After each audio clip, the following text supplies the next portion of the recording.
Salut, c'est Florian, bienvenue dans cette vidéo. Vous souhaitez vous lancer dans un projet immobilier, mais vous ne savez pas comment on fait pour constituer un dossier. Écoutez, vous n'êtes pas le premier ou la première à ne pas savoir comment on fait. Euh, Plus vous avez d'expérience et moins ça vous paraît compliqué, mais il faut bien commencer une première fois. Écoutez, c'est parti, on va voir ensemble comment on fait pour monter un dossier de prêt immobilier. Alors, de toute façon, tant que vous n'en êtes pas au stade de devoir arbitrer votre portefeuille de biens pour échapper à l'impôt sur la fortune immobilière, c'est que vous avez un peu de marge de progression et que vous n'êtes pas au stade ultime de la complexité pour monter un dossier de primo. Donc ça tombe bien. Alors, il y a plusieurs façons de faire selon votre besoin.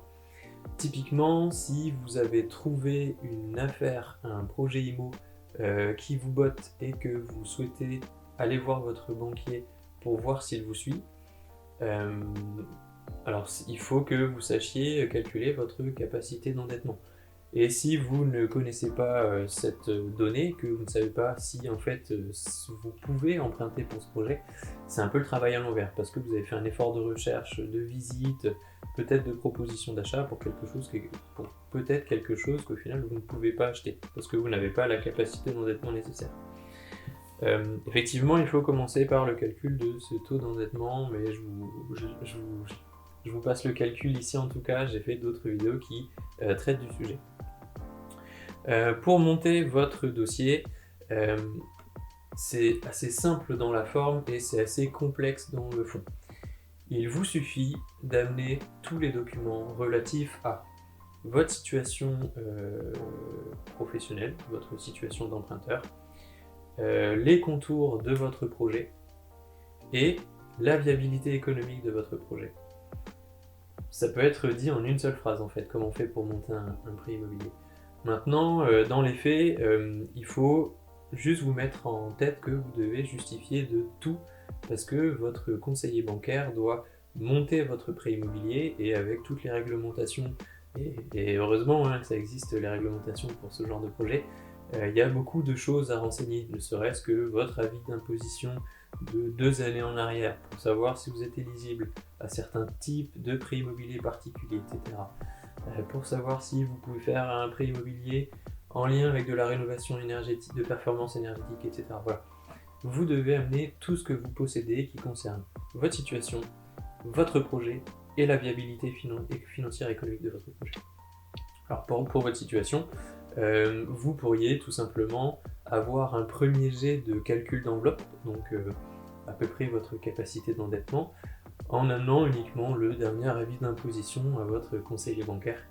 Et il vous estimera avec un premier jet une fourchette de prix de biens immobiliers que vous pouvez démarcher pour faire votre achat.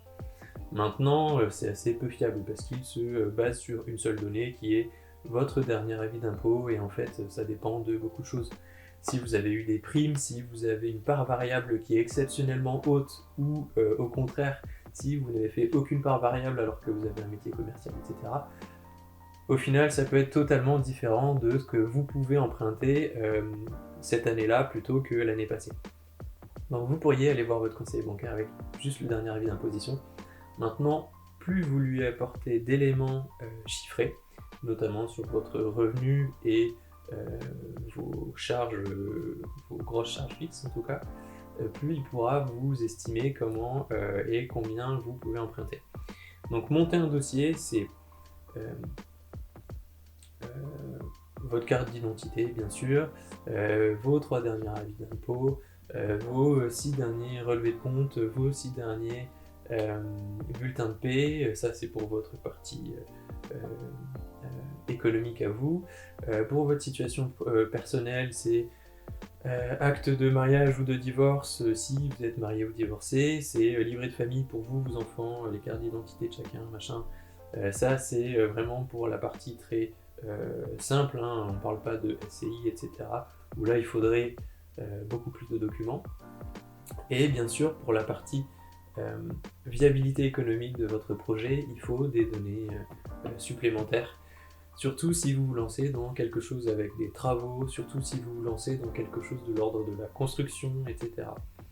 Il faudra, bien sûr, si vous lancez dans ce genre de projet de construction ou avec beaucoup de travaux, tous les documents relatifs à tout ça, c'est-à-dire des devis chiffrés, et souvent il faut 2 devis par élément. Typiquement, vous souhaitez faire par une entreprise la rénovation intégrale d'un appartement, il nous faut 2 devis. Voilà, c'est comme ça.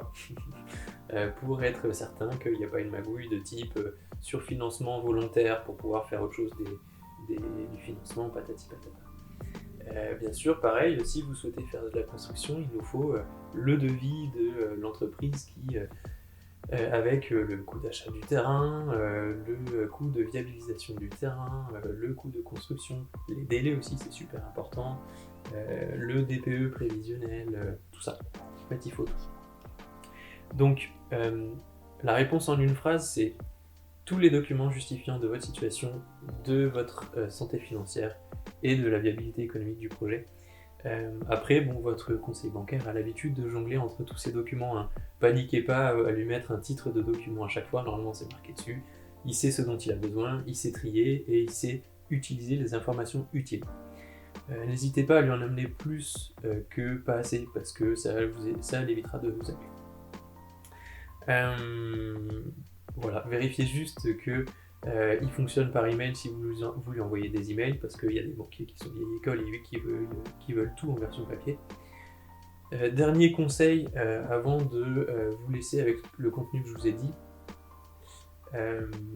privilégiez le fait de vous déplacer et de présenter votre projet en agence physique. On donnera toujours beaucoup plus de crédit à quelqu'un qui défend et porte son projet, qui nous explique qu'on peut interagir comme ça en rendez-vous, etc. Plutôt que quelqu'un qui nous envoie un email avec ses 40 documents et dont on sait pertinemment qu'il enverra le même email à 10 autres conseillers bancaires pour avoir des propositions pour les mettre en concurrence patati patata sur des taux alors que c'est ridicule.